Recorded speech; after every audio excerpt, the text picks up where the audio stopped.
Welcome back to the Cannabis Community Project. Welcome to the Cannabis Community Project.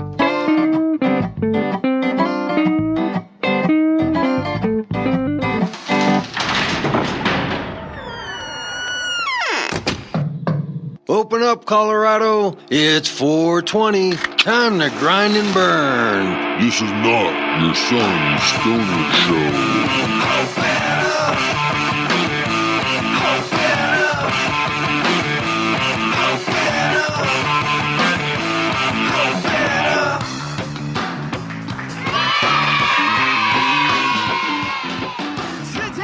Welcome back, family, friends, fellow cannapreneurs. Welcome to the Cannabis Community Project, here for another weekly podcast from the CCP studios high up in Denver, Colorado. Here exploring the business side of this newly emerging Colorado economy, focusing on the business, the patient, the retailer, to the geek in the garage creating that next innovation. This is the first media platform to help fellow cannapreneurs just like you build sustainable businesses while living the lifestyle. This week's show is sponsored by Dairy Berry's Recording Studio. Thank you for joining us once again to the Cannabis Community Project radio show. Another show I have lined up for you that I'm very proud of. Sitting down with an old friend, Diego from Colorado Wellness Inc. We're going to get on the inside of the dispensary owner. We're going to learn about what it takes to actually run an operation here in Colorado, to be a legal above board medical and recreational center. It's quite amazing to actually hear about. We're going to hear his personal story of where he came from and how he actually gained an equal partnership share in a thriving dispensary. When you get to this interview, there's one thing that's going to stand out. So I'm going to ask you to think about it right now beforehand. How much do you think it takes in just overhead to maintain a mid-size dispensary in a fairly good location, Broadway and Evans, 7,000 square foot building, maybe 1,000, 1,500 customers coming in throughout the month, 10 to 12 employees. What do you think the overhead is for this size business? You got that number in your head? Think about it and hold on to it. You're going to hear us talk about it in this interview. And if you're like me, your jaw just might drop. And it's not going to drop from just the good dabbing that we were doing. Hey, did you see that video? That video I took of the honey straw? I took that with Diego at his house as we were doing the interview. Now, that was an interesting contraption. I have never used a honey straw, or some people also have seen nectar collectors, where you actually heat up the end piece of it looked like a hummingbird's beak. You heat it up and then you just stick it right down on your little dab wax or oil, whatever, on a piece of glass. This was interesting. That video is up on the YouTube page, Cannabis Community Project, also the Facebook page. Make sure you're liking, sharing, commenting, everything you can on the social media, and definitely with the shows. I'm so thankful for everybody like Josh from Connecticut, who made a purchase last week through the Cannabis Community Store. He purchased the full deal Cushley box set, where you get the spray, the candle, the lotion, and the personal spray, the neutral odor eliminating spray. Thank you very much for your support, Josh. And thank you to the 300 some people in the last week who have joined our Facebook page. Welcome. Please make sure you're sharing and commenting, but also listening to the shows, because this is what it's all about. This is your show, your community show. We want to make sure that you're getting what you need out of this show. So before we move on to Diego's interview from Colorado Wellness Inc. and learn about what it actually takes to run a Colorado regulated dispensary, we're going to remember what we learned last week. Do you remember what that was?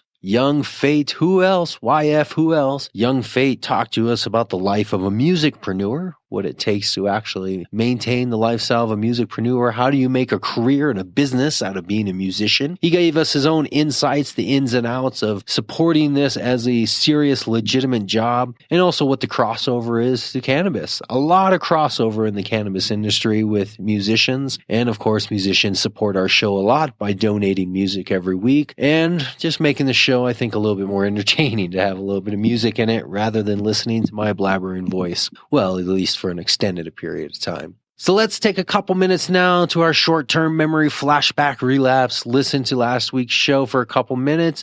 And then after you're done with this show, go back, Listen to the full thing if you didn't catch it, and then make sure to share both this week, last week, and every week. Once again, thank you. And to all of you new cannapreneurs out there joining us, welcome. Welcome to the community.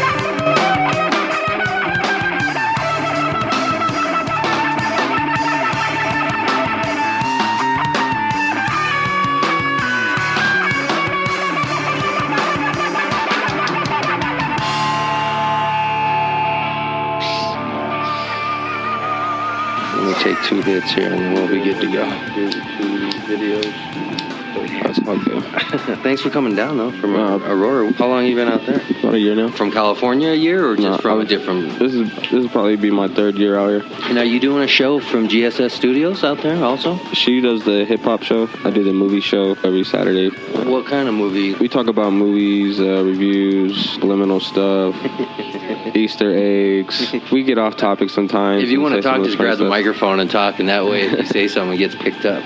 Yeah, so we do the movie show. We do a lot of their promotion as well, help them with their promotion plans. Is that your background, like marketing and stuff? No, it's just something I was always good at as an artist. When I wasn't really good and I wasn't confident to where I am now as far as delivery and stuff, I feel like my competition is myself. The competition really lies within the fans. Because I can do a Colorado show and it'll do pretty good. You know, it'll do decent. Not just like a plain music level of just spinning records, kind of per se, where that's the business model is just you're just trying to get an audience listening to music and then sell advertising. And if you say anything, he said you're going to be blessed with that. And that's more than a 5-second rap. But anyway, we're going to get back to the interview when I'm going to smoke another bowl. Nice. I hope that was cool enough. Nice. I still got room to grow. There you go. I feel like that message just needs to be heard because, you know, impression. Especially people with managers, like if you're not out here making thousands of dollars a week, then the manager's only going to slow you down if he's not working just as hard as you. I mean, don't knock me. If you have a manager, if you have a 9-to-5, I mean, this is a business, right? You see her smile? Do you want to tell him about her schedule? T-May's in the house. She's being shy. Doesn't want to talk. It's interesting that you'd be shy from this microphone, but don't you? They feel like it's. So you produce together, or you individually have your own artist careers? We have our own individual. Our biggest hit right now is a song called Nipsey Hussle that we did. It has like together. Yeah, it's like 3,000 plays on SoundCloud. YF We're gonna Who have Else. to pull that up. It's a pretty good song. Just search YF Who Else. It should be like the 2nd song. So how does that work? You met up and you realize you have 2 goals. To go at the same, you have twice the amount of work, but to do it the same person. Well, we have a lot of different people. We have David Frederick, Lodi Trail, Brittany Watts. My Facebook is Taylor Made, M-A-D-E. My artist page is T-M-A-Y. SoundCloud, T-Made XX. Nice. Twitter, T-Made XX as well. I appreciate you inviting us. We had a definitely good time. Very nice. Yeah, just give me a couple of Tell me who's the puppet master. Somebody's always asking why somebody wanna blast you, letting the media attack you. I'm feeling some way so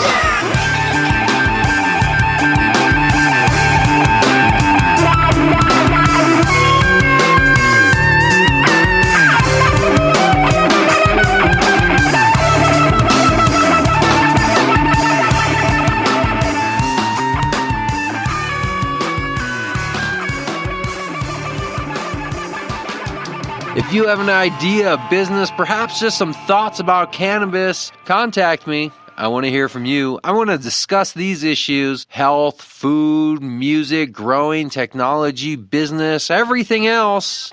CCP.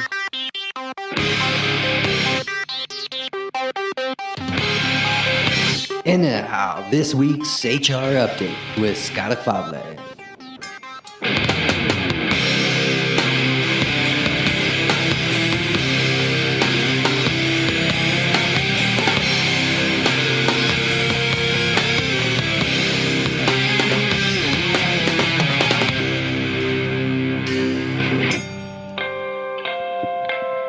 You ready? Got it all worked out? Yeah, I think so.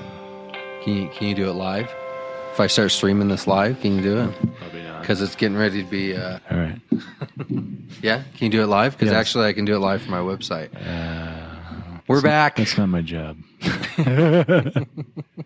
We are back with another minute, HR minute to be specific, with Scott Afable. Look at that. I'm saying it like a pro now. Like we were born brothers, saying your last name for life. You're back, giving us another minute, not like last week where we did an extended version. Hey, what'd you think of that? Was that some good conversation about the minimum wage week with Antoine from Bubble Sonics? Oh yeah, it's great to from my perspective here, from an actual trimmer. So you're hearing from the real life person, and if you're a business owner, it's your employee. Just think about it as your employee and understanding what sort of things motivate them and keeps them productive, etc. So there's many different levers you can pull. So it's very interesting to talk with him, and he brings a great perspective. Well, I'm glad he popped in last week down at 4 Strains. That's where we are this week recording this HR Minute. 4 Strains, 1548 West Alameda. Come down and say hi to Mike. Check out some of the products we have listed in the store, the physical store, the anonymous bag, the skunk box humidor, Cushly, odor eliminator, and maybe more. Depends on who we meet in the future. But come down and check it out. We're in the back hookah lounge. Got the microphones set up, having a peace pipe smoking. Let's learn about some more HR stuff. Let's do a little follow-up from last week, since it was a great conversation, maybe not heated, we wouldn't say, but it was definitely a very interactive conversation. Let's do a quick follow-up about wages. What do you got this week? All right. Yeah, so just to follow up,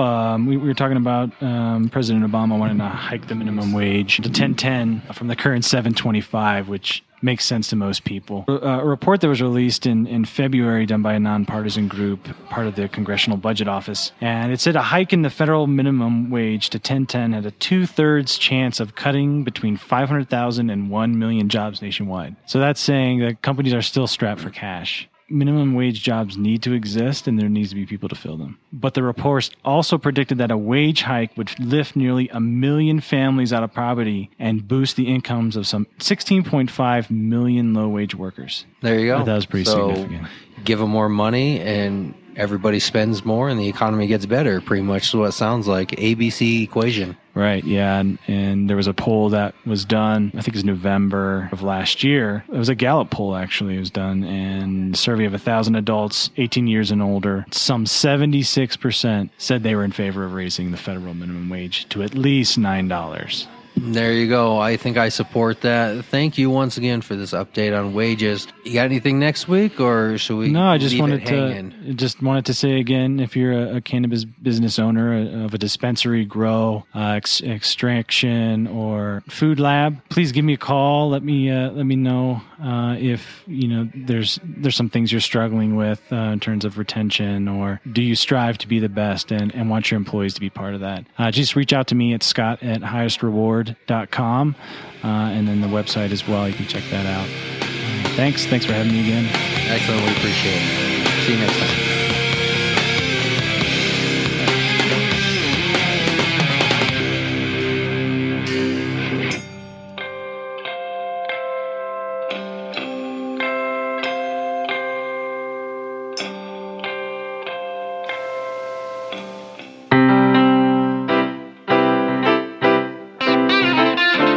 Need accurate pricing on wholesale cannabis products?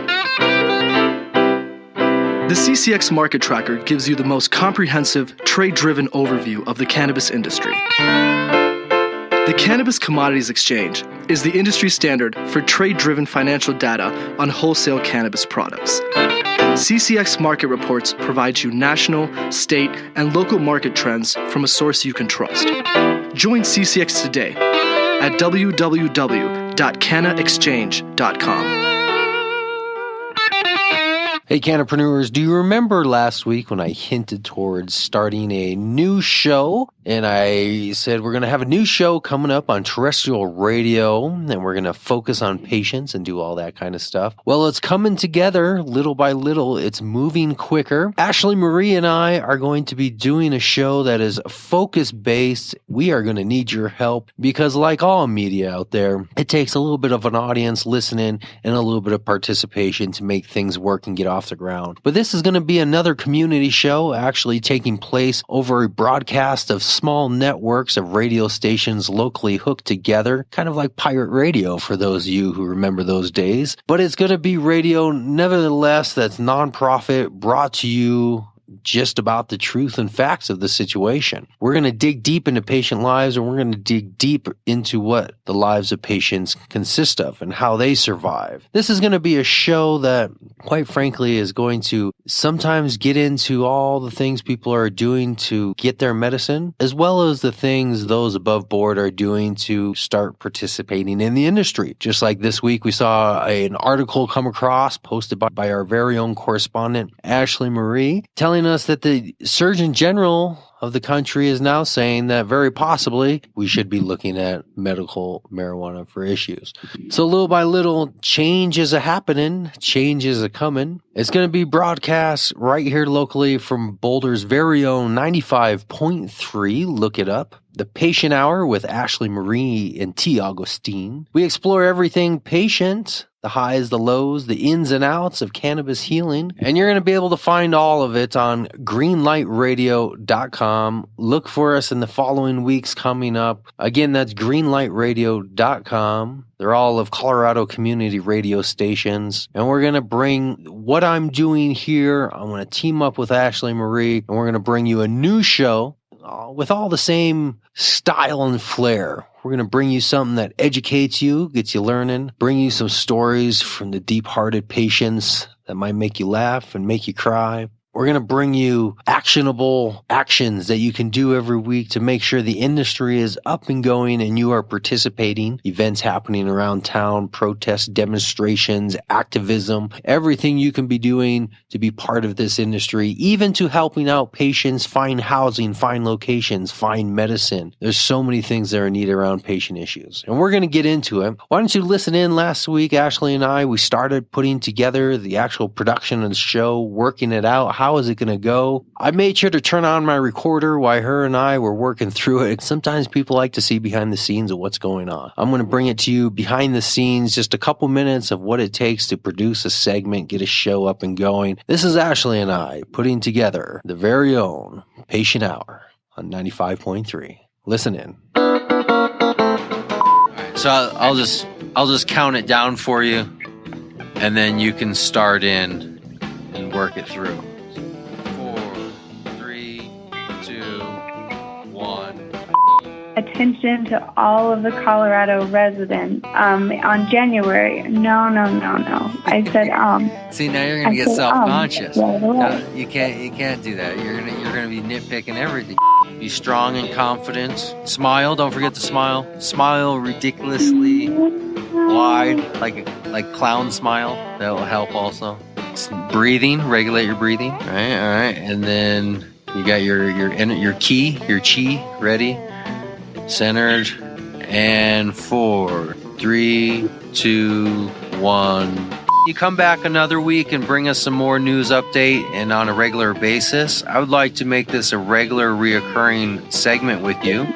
Let's make you a correspondent officially. CCP Radio news correspondent for all patient news and issues and causes.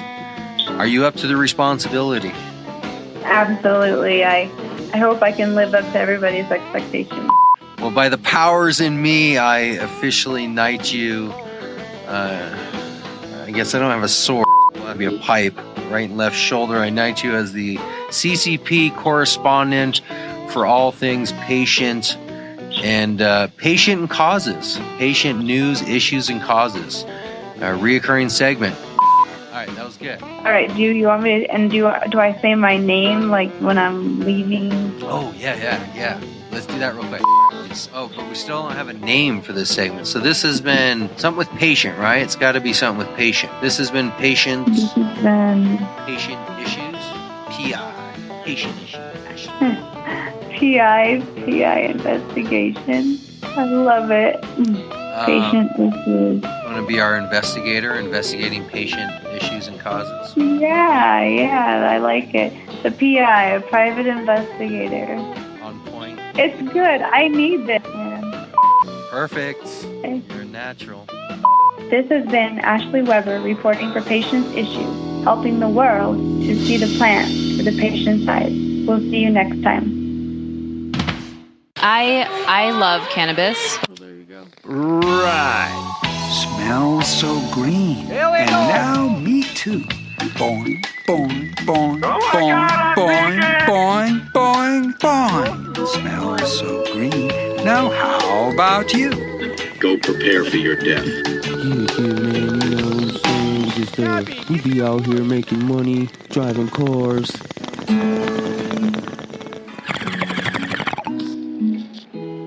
You'll know this.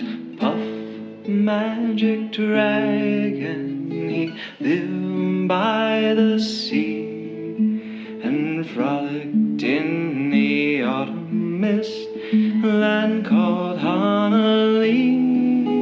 And little Jackie Paper, he loved Rascal Puff and brought him strings and sealing wax and other fancy stuff. Oh, Puff, the magic dragon, he lived by the sea, frolicked in the autumn in land called Honolulu. Together they would travel on a boat with billowed sail. Jackie kept a lookout perched on Puff's gigantic tail. Oh no, kings and princes would bow whene'er they came. Pirate ships would lower their flags when Puff roared out his name. Oh, Puff, the magic dragon, he lived by the sea and frolicked in the autumn mist, land called Honolulu. A dragon lives forever, but not so little boys. Painted wings and giant's rings make way for other toys. And one great night it happened, Jackie Paper came no more. Puff, that mighty dragon, yes, ceased his fearless roar. El Puff, the magic dragon, lived by the sea and frolicked in the autumn mist, land called Honolulu. And Puff, the magic dragon, lived by the sea, frolicked in the autumn mist, land called Honolulu.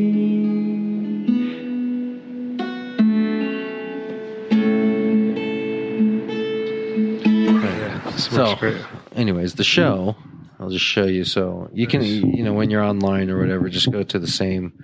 It's called Cannabis Community Project. Can I go on it right now? Okay, cool. Let me do that while we fucking just look so I can cruise around and ask questions if that's all right. All right, yeah. Yeah. So the show, I've been doing it for a little over a year now. Mm-hmm. And it's a show that focuses specifically on the business side of the industry. Nice. The show's not really talking about, what type of, strains exist or really anything that's kind of like the stoner side of the world. Sure. It's a show that's to help people become entrepreneurs in the industry, listen to stories of other people who are in business, how they got in business, kind of what their background is. And by learning about your story, where you come from, how you got in business, it will help other people either be inspired or understand the fundamentals of being in business. All right, let's do a little recording. Yeah. Let's introduce you. All right. Well, my name is Diego Ortega. I'm a Denver native here, born and raised. I am a current shareholder at Colorado Wellness Inc. at 2057 South Broadway here in Denver. Broadway and Evans, right in the heart of the Green Mile, as they call it. And that's just a small piece about me. Well, I mean, it's a pretty important piece. Right? It's one of the most important pieces. I mean, in a sense, you're kind of in an elite percentage of individuals because very few people have the ability to be part of a legalized center, right? Of a Colorado licensed center, and to have ownership. And I'm going to assume at this point a succeeding center. Yeah, yeah. Succeeding is a fair way to put it. It's really a lot harder than you think as far as the ins and outs that going into it. But yeah, elite, small handful of people that are really lucky to get to do what they love. I mean, the last I heard, which was about 6 months ago, I heard a number from, I think I was talking to CSA America, Cannabis Security America. Okay. And Dan Williams told me there was about 2,500 registered, everything from centers to just growers to licenses, pretty much. About 2,500 in the state of Colorado. Right. So I don't know if that number has changed drastically in the last 6 months or so since I heard that number. I'm going to say, yeah, that it has changed, only because the fact that the day in day out stuff that we hear that goes on in the industry of people getting shut down, as far as so changed for the worse. Yeah, the numbers have gone down. Yeah, well, what is happening is they stuck us with all these compliance issues, all these rules we had to follow. We had X amount of time to comply, and I would say about 60 to 75% of us complied and try to do what we were supposed to do. And I would say there's probably a good chunk, about 20, 30%, something like that. They really did make it a stoner test in the sense of, I mean, you got to dot your I's and cross your T's. You got to watch. You got to watch every base. You're exactly right. So that makes you one of just a couple thousand people. Yeah, it even lowers the number even further. You're exactly right. I mean, in a state of 5 plus some million people, yeah. What are we, 5.5 or something? And between just a couple states of a few million more that are allowed to operate in this manner, you're kind of a one percenter in a sense, because very few. I mean, it's easy to get a badge to go work in a facility. Yeah, almost everybody can do that. But to have ownership in a somewhat successful dispensary, I don't know.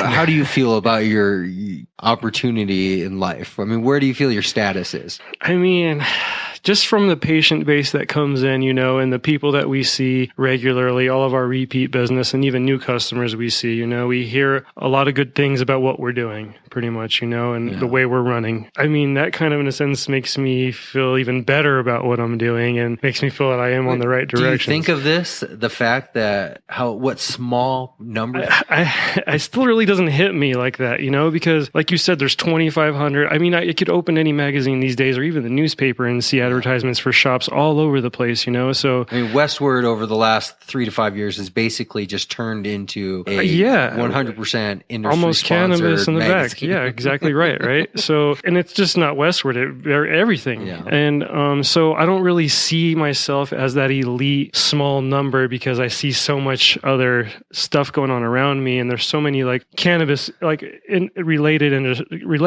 things, right? Right. Like you got growers, paraphernalia makers, the edible vendors, side, edible makers, edible sellers, the oils and all that, right? All the way down to compliance, HR, legal, financial. Exactly. So there's a lot of successful people in our industry for sure. I'm definitely one of those small handfuls. I don't think there's a lot of them that do as well, I think, as we do. But establish who you are in the sense of when you say you're an owner in the corporation. Mm-hmm.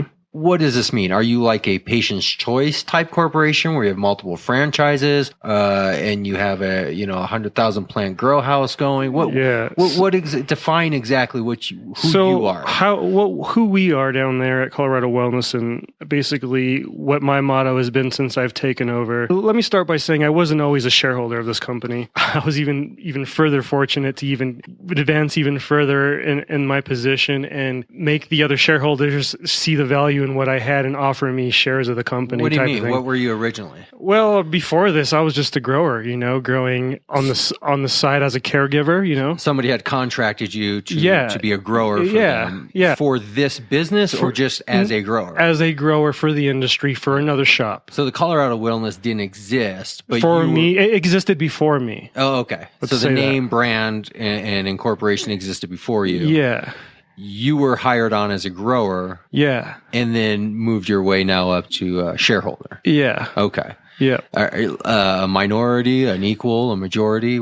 Yeah, equal. You're an equal shareholder. Yeah, equal shareholder with my 3 partners. There's one partner that has the 0.4, obviously, but okay. I mean, 33.3. It's not a bad deal.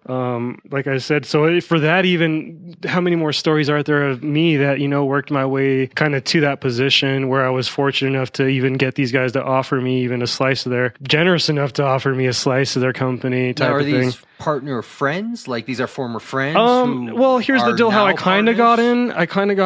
It was a friend's cousin, pretty much. And I went to high school with this friend, so I had known him, and at the time when I was doing the whole caregiver gig, he called me because he had a shop that he needed help as far as the growing side of it too. And I was supplying him also at the time because he was growing his own a little bit that he could, and he was selling it. But then when I would bring my stuff into him, like nobody would buy anything else except for my stuff right away, So we kind of had a little bit of an ongoing relationship for a little bit. And at the time, he had a cousin that I knew of, and I met him maybe once or twice in high school, but I wasn't by any means like friends. I didn't hang out with them or do things with them or whatever. But still an association. I mean, it wasn't like some investors from New York it wasn't came down in a suit and tie and were looking for some young kids to become their grow. No, nothing like that. A personal connection, a friend of a friend of That's a friend. Some fairy tale shit, I think. You don't hear stories of that unless if you're probably pretty established. Well, I mean, I'm sure now there's going to be stories of investors who literally have, but they're going to go to the people that they see already are doing it. They're not just going to pick. Well, just to circle back to where we originally started, this has always been my conspiracy theory from the beginning: is that the industry was going to follow a natural progression of what happens in business, which is first there's going to be a high competition of small businesses flooding the market. Yep. There's going to be a mass consolidation, and then once that consolidation happens, then the big corporations are going to come in and scoop up the consolidated ones, and then it's going to be just like every other business in America. Yep. It's going to be owned by WalmartCorp.com or Philip Morris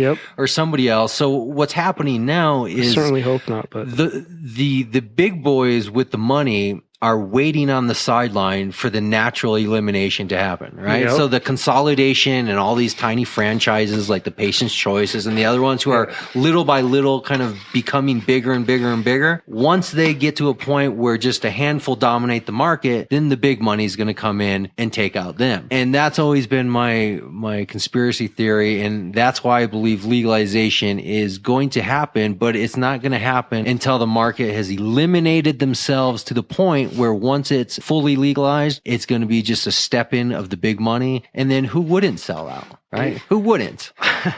Everybody says some guy in a suit and tie with a blank check walked up to you and said, I want your business and everything, and you'll never work a day in your life. Is your heart really that much into being a dispensary owner and operator? Well, and yes and no. Reason being yes and no. Reason being the regulations and all the shit that we have to go through and all the hoops we have to go through kind of make me not want to be there anymore. Right. Type of thing, and just go back to my own private thing and just do some stuff for myself, maybe and a few friends type thing. But on the other hand, I like I told you before, I love what I do. I've been here from the beginning, and everybody I fought loves through what they do until somebody puts a number in front of you. Right? That makes you think about it. Yeah. That's a fair way of putting it, but I can't really say yes and no. If everybody has a number, obviously we all have to make a living. We all have to retire at some point, and to go on to do other things. I don't know. It'd have to be a pretty 8-figure-ish. How long then have you been in business? What are we looking at here? 4 or 5 years? 6 years? 2009. 2009. Mm-hmm. So I think it was right around 2010 or 11 when I You started coming in about 2011. By 11? Yeah, because that's when I first got there. That's when I first was hired on in 2011. Well, I remember there was a lot of construction going on due to, speaking of regulation, I remember there was kind of a change in regulation where by July of 11, there had to be certain security doors, alarms, cameras. You remember all that shit? Yeah. That's just one of 5 times we had to change our doors out because these these guys changed the rules that much. I remember the controversy then that just as we're talking about, it's intentional. The excess regulation, the detailed, meticulous paperwork. They pinch us at every corner. It's intentional, and it's trying to drain you and drain the system. Exactly. So by forcing people to invest thousands of dollars into security doors and cameras, like, as if you were a fortress, you know, even liquor stores don't even have to have that type of safety, security regulation. It's to drain the system, which all the more supports the theory that only those with money will survive and those with money will consolidate the rest. And then it's going to become like every other business. There's going to be just 3 or 4 around town. It's going to be a Comcast and a CenturyLink of your medical and recreational cannabis. Right. I certainly hope not. Well, here's my thing to that. Back circle to your other question about like who would I think like what we strive to do. And since I've taken over and back in 2011 and the You've model taken over complete operations. Exactly. Okay, so the manager.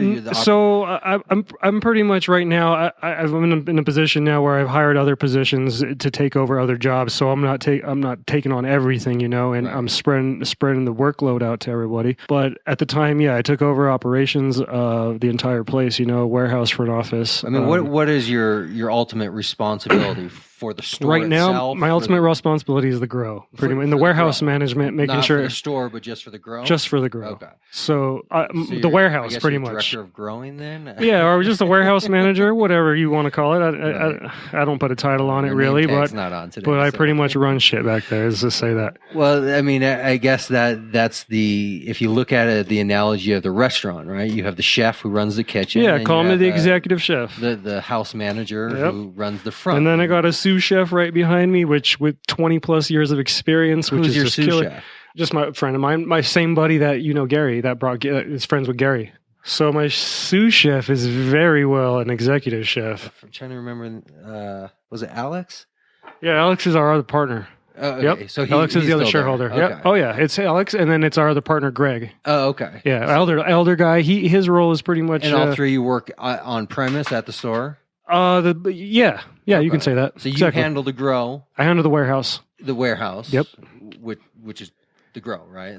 Is there a difference? Yeah, there's a grow. It's a lot more than the grow, but yeah. Okay. Well, explain what. I mean, there's a processing department part back there, you know. So processing is a part of it. Curing, you know, and so you trimming. Don't deal with that. I deal with all that. So I see what you're saying. So you're not just growing it and then passing it off to somebody. You're growing it, curing it. Yeah, there's still a whole process. Exactly. There's a big process that you have to go through to actually get it to the shelf. For what would you call it? Seed to shelf? Pretty much, okay. Yeah. Or start to shelf. Start to shelf in that sense. Yeah. And then the other guys take care of their own parts. Like one will manage the store and the other will do something. Yeah.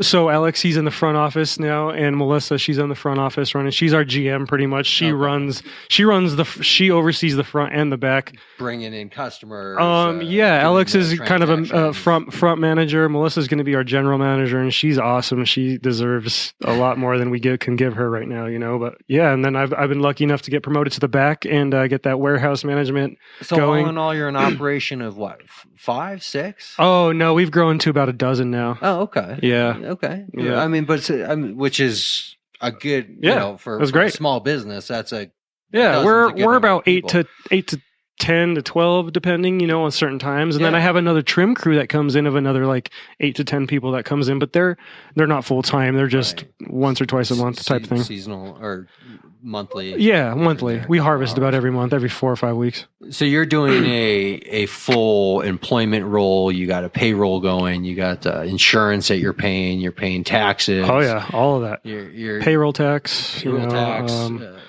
You know, anything associated with the business and then some. You know, bonds. We have to have bonds, surety bonds. On all the equipment and individuals. Yeah. Crop insurance. That's another one. What is if you had to guesstimate, I'm sure you know exactly, but if you just had to guesstimate, what's your overall overhead? Like, what does it take to run a single store? What would you say, large or medium size? I wouldn't even say large, really. I would say small to medium. Okay. But mine is about a medium size, small to medium size, you know. Not physical. I mean, physical location, you have a good size store. I mean, the physical square footage, I mean, you're probably 10,000? We're 6,500 down there. Okay. And 3,500, it's all the front half and the pharmacy, and then that back 35 is all the MI or the OPC. So I'm not talking about size as far as physical size, but your actual operation, like a business. Right. Yeah. Exactly. I see what you're saying. Yeah, I would say a medium-sized business, small to medium. So you can run a small, medium-sized business with 12 people. Even less, like 5, if you really had your handle on shit. I mean, we grew. I was running it with 3. What's the highest expense? The location? The rent? Yeah, the location, the rent, and it just went up. It's fucking expensive. Because of where you are. Because my location is so badass. I mean, you want to say where you are? Yeah, 2057 South Broadway, on the northwest corner there of Broadway and Evans, right behind the Good Times. Right behind the Good Times, next to the furniture store, right? Yep, exactly right. In between the pizza shop. Yep. Across from the AutoZone? Exactly right. Directly west from the AutoZone. There you go. That's full enough detail. You can't get lost. Yeah. So the location is obviously expensive, and not owning the building kind of takes away some leverage as far not as... only that's one of our long-term things right there. What's the overall... overhead for that? For overall nut, I'm going to say to run it the way it needs to be and how it's going now, you're looking 75 to 100,000 a month. Holy shit! To run it. That's employee rent, that's salaries, insurances, cost of goods, everything. Oh, yeah. Salaries being, a fair amount of that too. But I mean, we take care of our people there. We don't have a high turnover rate. We're like I said, a smaller to mid-sized company. So we take care of all of our people pretty well. So we're talking about close to $1 million a year. A little over. Yeah.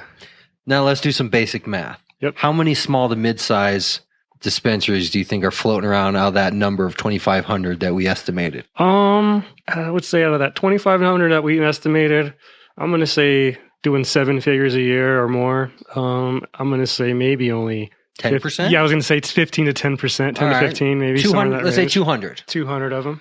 Right. That's $200 million in activity. That's not profit. Not even really breaking even, just covering kind of the nut of things. Yeah. Of money that's going out there in the local economy. Yeah. Let's just think about that for a second. $250 million from just this small to mid-size. Yeah. How many large size do you think are out there? The large ones, wow. I don't even know how many large ones there are. I mean, I don't even know. That's why. But there can't possibly be more than 25 or so. I mean, we're talking very small numbers of large. Of large that we say, okay, yeah, you're right. Maybe no more than like 50. And no more than 50. Those are bringing in maybe even 100. Let's say even 100, maybe at the most. But depending on what you're calling large size facility. Well, I would say large size by multiple locations, right? Well, let me give you a specific example. One of the guys that I was talking to is a trimmer in a warehouse for one of these facilities. Okay, that literally has 100,000 plants. Holy shit. And when he goes to work, he has to wear a special suit because he, how would you say, inserts himself into the plants to trim. So it's not like you're standing over your tomato plant clipping leaves. They're literally inserting themselves into these bushels and rows of plants. So they're coming out of there at the end of the day dripping. In resin, yeah. Right? That's disgusting. That's what I would say is a large facility. Somebody who's doing that's the Walmart of weed. That's Live Well. That's multi-millions. Yeah, they're doing $1 million. They're doing a couple $1 million a month. So these guys probably make up. Those guys make up even a smaller number of places doing that kind of volume. But per how month. much revenue or how much money circulating in the economy are they responsible for? Is the question. Oh yeah, I don't know. I mean, I know the numbers. It's 2 million excess a month that they're doing between all their locations. They have, I think, at least 15 to 18. Their nut is the same as yours, or do you think it's slightly higher due to size? I bet you it's much higher. Much higher. If they're making $2 million a month, their overhead's got to be between all those locations. It's got to be probably north of $10 million. Plus, they're probably sinking a lot more into their marketing and sales. Yeah. And I know a guy that just did some work for them, and they did a $6 million addition or upgrade. Let's call it. That's all it was an upgrade, because that's what they were calling it. A $6 million upgrade to one of their facilities, just one of their facilities, and that was just for a small grow issue that they had to change. That doesn't include like all the cameras and all that security stuff that still goes into all of it, and it's crazy the numbers that they're doing. So, do you believe in have you heard of the 80-20 rule? Enlighten me. The 80-20 rule basically says that everything will come from 20% of something, and then 80% will be responsible for 20%. I heard variations of that. Yes. Yeah. So it just means like if we're talking about income, that says, well, 80% of your income will come from 20% of your activities, right? And then 20% of your income will come from the other 80%. So, very small percentage actually delivers the most, and then the rest is just kind of all the rest excess, of the stuff, just filler. Yeah. So if you think of that, out of all the money that's being generated from small to medium to large, we're talking about billions of dollars circulating through the economy, just circulating. We're not talking about who's actually profiting, just circulating. Right. Because the way governments make money are by money circulating. Right. That's where sales taxes, that's where transaction taxes, that's where the distribution of income and the distribution of money through the institutions and the banks happen. That's where you hire your contractors to come build your places and put in the security doors. So the government profits by circulation of money. So all they have to do is make it just easy enough to make it worth it, right? But then suck you dry like a mafia loan shark. You're totally right, man. Right? Because it's criminal. Right? It's just enough to make you want to keep do it. To stay, like we talked about earlier. But then they come in and take basically everything you own. Yeah, it's totally that racket. It's just like what you're saying. That's the whole part of it that makes you want to sell and get out of the industry, not even deal with none of their bullshit. But on the other hand, I look at it as I'm, like you said, one of the lucky few that gets to do something that I never thought I would ever do, for one, or anybody. Well, either way, just me. I never thought I would be doing what I'm doing. And I certainly didn't dream of this when I was young, So that makes me stay. That part makes me stay. I mean, why do you say that? You didn't dream of this when you were young? Because you always thought about being involved, it just never works, though, But you must have dreamed of something similar. Well, here's a funny story, man. A funny story back when I was young. I must have been only about... I'm gonna say 13, maybe 14, in the basement or whatever. And my neighbor at the time, he was growing in the backyard, and he had just one or two growing in these cups on his roof. We were real close with my neighbor, and I still talk to him to this day, pretty much, And he's a little older than me now. I got something from him, and I actually threw it in my room, behind in this corner of my wall. And I made these folders at the time because we were in school. You had folders to put all your stuff in. Wrapped them in foil, made this little box. And then I just kind of hid it behind this toy box that I had. And my mom obviously found it, and fucking got super in trouble. That was just kind of the thing that, like, right there set it all off. But wait. Clarify, because something's missing in clarity here. So when you were 13, a neighbor of yours gave you what? He gave me a plant. And because I was like, I want to grow a plant, hook me up, You took it home and put it in a cup. I took it home, I put it in a cup, and I put it behind the dresser, growing it for a few days. She totally found it, totally. But you're saying that was the genesis of why you became a grower? I don't know, man. I kind of it's funny that I kind of you just were. Here I am today. Here I am today doing what I'm doing. When back then, I thought it was okay at the time to do it. I didn't see the punishment or the. But you didn't realize what it was as a plant. I didn't see the I realized what it was as a plant. I totally did. So you intentionally wanted to grow. Yeah. Oh yeah, that's why I got it. Yeah, I wanted to grow it. Yeah, or smoke it or do what it be, right? It's in your blood to be a cannabis proprietor.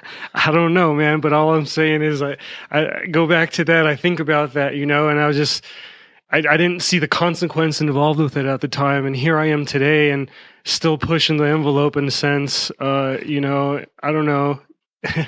It's just funny how things kind of come circle like that, and I started smoking weed when I was probably like right around then, 14, 15 maybe. I think most people. That was about right. grade, You go right? camping with the older brothers and the family and shit. We sneak off and we smoke a joint or whatever. Well, that's how I got involved in alcohol. Started. And weed, it was actually transitioning from the elementary to the junior high, 7th grade, 6th grade to 7th grade, and then having the exposure now.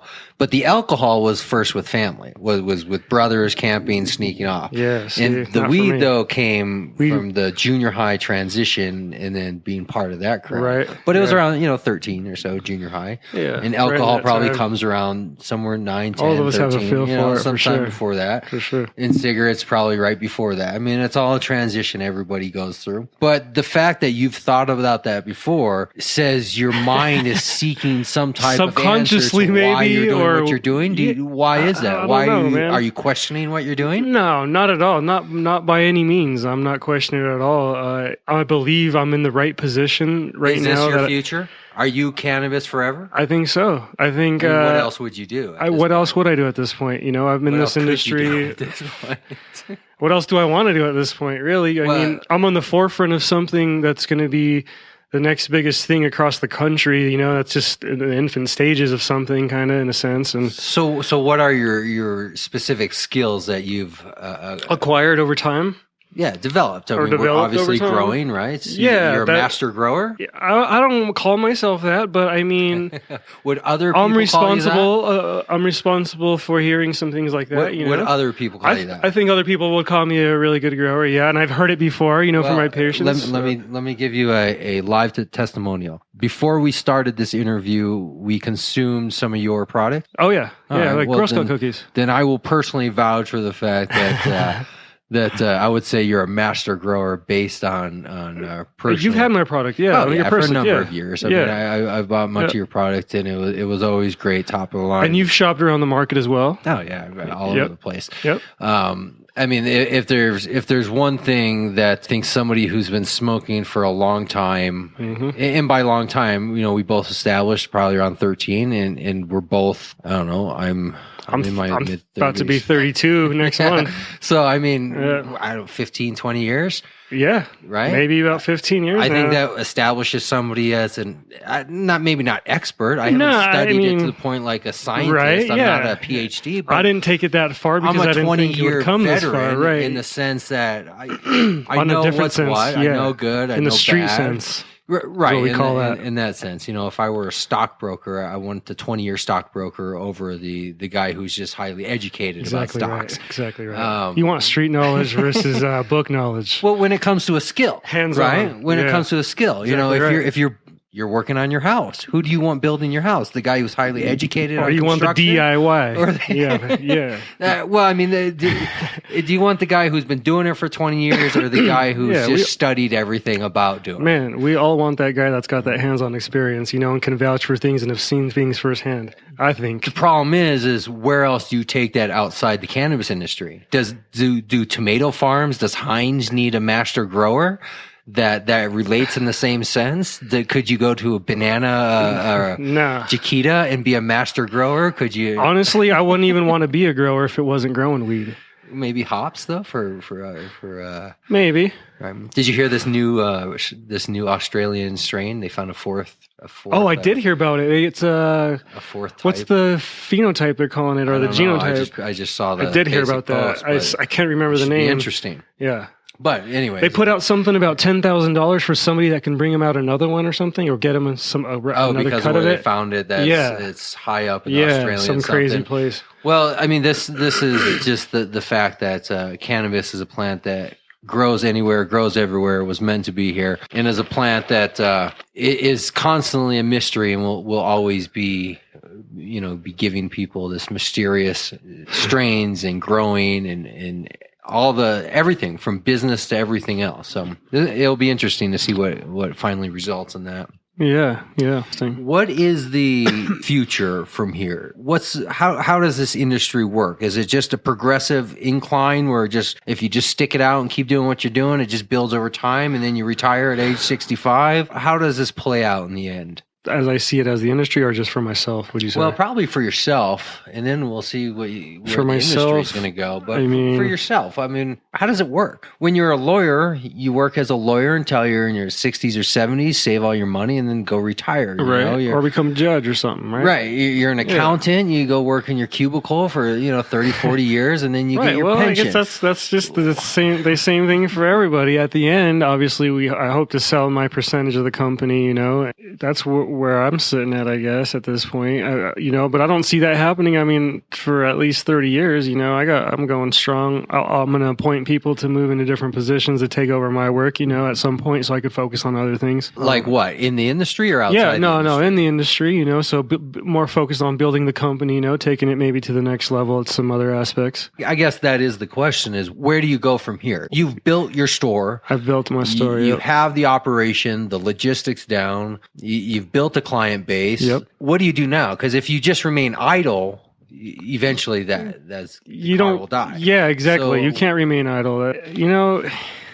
I think it's because of the younger market that's involved.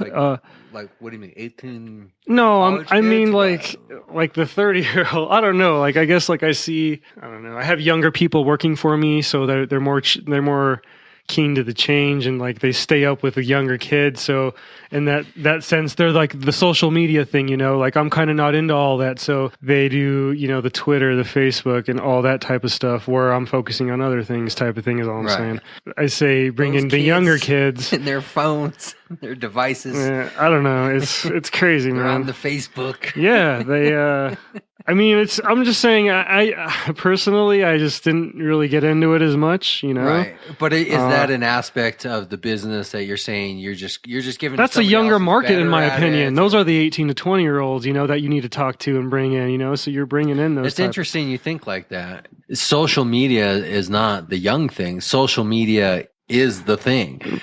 For the whole age group. But here's the thing: is it's not about social media. That's the wrong. But term. For me, it's for the weed though. The weed isn't the whole thing for me. It's about communication. All it is where are people communicating nowadays, and what people do I want to talk to? Right, because this word social media just means where are people connected through the internet and communicating. Right. So as a business or as an individual, it's not about is social media for the old or the young. It's as a business, it's a channel where to communicate with clients, customers, the public. Because before, how would people communicate? Well, you don't. A business puts out an ad and then they either get a response by people coming in their store or they don't. There's not much feedback or communication. Right. People write a letter to your company when they're angry. But other than that, when does somebody ever communicate with a company? Social media is a way for people to casually build a relationship with an individual or company where you're just always there. Right. You're just there. You're relevant all the time. It's not the importance of, oh, I'm angry, I'm writing a letter, or I need something, so I'm contacting the company. Yeah. It's a relationship of existence. It just says, here's this dude every day on my wall who's telling me what he's doing in his life. He's part of my community now. Right. And that's that at least you recognize somebody else might be better suited at, right? Yeah, pretty much. That's all I'm saying. I think that shows good leadership, executive skills, your ability to delegate. Well, that's probably what I'm best at, really, is just making sure they do what I tell them to do at that point. You know what I mean? But yeah, my future going on, man, I want to focus on building the company in other areas, maybe take over some more locations, start buying the properties up. But pursuing a medical recreational sales or building the company in other aspects of... Other aspects. Not only that, and I try to build it more of like a corporate structure, whereas I can have a department for that, or I could have a person to go to for just directly like sales of glass or sales of online sales type of thing or whatever, what I mean? Whatever aspect just it may be. Just a full infrastructure of a corporation. Where I can appoint those executives to be in that position. Compartmentalized. Yeah, exactly right. But is there a thought to... But expansion, more locations. But are you wanting to be involved in all aspects of the industry? Like, do you want to I have no personal, feelings for the rest of it, the political side and all the rest of it. You just want to grow and sell. Pretty much. That's all I have a desire to do, and various products. The rest of the stuff, I could expand with an MIP, or start making my own edibles, start making my own oil, start expanding into these new new cartridges, these new pens that people are blowing up with. Well, I would recommend that because more and more people are going. We're totally going to go that way. But like I started a small 500 square foot growing space. That doubled to maybe just under 1,000. It's like, or maybe just over 1,000. What does that maintain? And think about that. So in grow size, if I have 1,000 square feet, where am I? If I'm doing 7 figures a year and I have 1,000 square feet, but what does that mean in plant count? What does that mean? I have 240 plants is what I can flower in my space. So 240 plants sustains what? How many customers are we talking about? At least 1,000 to 1,400 a month. Okay. In that range. Buying on average, what? Quarters, ounces? Ounces to halves. So 1,400 ounces, or maybe a little less than that? I don't really know. I could tell you in pounds wise. Okay. Like what does 240 plants produce? What is that yielding? Depending on how things rotation. It fluctuates from strain to strain, like different strains produce different amounts. But as a business, how do you calculate, like what is a shelf life of the time of something getting to the shelf, staying on the shelf, and then needing to replace that unit that was bought up versus the number of people coming into your store in fluctuating numbers, or is it a consistent monthly number? How do you calculate that? It's a consistent monthly number, I would say. It's pretty steady. Yeah, each one of those boxes puts out between 50 to 60 pounds, pretty much on average. And that's every 4 or 5 weeks, and we're pretty much selling out every 4 or 5 weeks. Does the state require you to keep track of all your sales to the ounces and grams, where you could pull up a report and actually everything, the stick waste, the weight waste? What happens if something doesn't match up? Do you lose your license? Well, we haven't really got that far yet. Meaning you've never been audited? The industry hasn't gotten that far yet, as far as being to audit us. Yeah, since 2009. So, do you think you've thrown money down the drain then, doing all that work and compliance? And no, not by any means. Better safe than sorry. If they say they want it done, we're going to do it, and we're not going to steer other ways, and we're not going to. How much time, like percentage wise, is put towards compliance versus actually just running the store? Jeez. More than 10%? Oh yeah, 20% of the time I would say. So doing things for compliance. So out of a standard 8-hour day, you're spending 2-3 hours of just paperwork, administrative compliance. Oh yeah, minimum I would say. At an average dollar amount of what? What's an average pay of an employee? What are we talking about? 20, $25 an hour? No, 15 to 20, somewhere in that neighborhood. Somewhere between $30 to $50 a day is being spent on maintaining compliance. Probably, which is like $300 a month, so about $1,200 with the softwares and 11, 12, so about $12,000 a year in just maintaining compliance. Yep, pretty much. So right now, there's a state compliance department that is receiving $10,000 to $12,000 a year from you, just me only, which is supporting probably half of somebody's salary. In that State Department. Probably not even there you half, go. There's how society works. Salary. There's a system of economics right there. Yeah. You pay for government, and government takes to pay for themselves. Yep. That's the way it works. Well, how should we wrap this up? What last bit of information should we give out there? You want to give all your contact information if people want to come visit you and check out your store? Colorado Wellness Inc. at 2057 South Broadway. It's right on the corner of Broadway Evans and Northwest corner. Man, we've been there since 2009. We're one shop. We're small boutique. We do small batch stuff, high kush, high diesel, stuff like that. We don't rush things. When stuff's there, it's there. We don't sell anybody else's stuff. We like to keep everything in house, all the way from our hash to our flour. We haven't quite got as far as the edibles yet, but we'll get down there at some point, and the oils, like I was talking about earlier. But we got some clothing. We got some custom glass down there. There's no shop really like our shop in Denver down there. It's really clean. It's just modern. It feels good. It's a great environment pretty much, and we hear it every day from our patients. All I can say is just come down and check it out for yourself. There's some really good stuff available down there. Excellent. It's a lot of people that get stoned listening to the show, so we have to repeat things multiple times to make sure the message sinks in. I'm right there with you, bro. Cool, I appreciate it, man. Yeah, absolutely. That was good. I think it's always excellent when people can hear people's stories and something that inspires them or just educates them. Yeah, that's my philosophy. Either let it educate you or inspire you. Either way. Yep. Yeah, it's where we're at, man.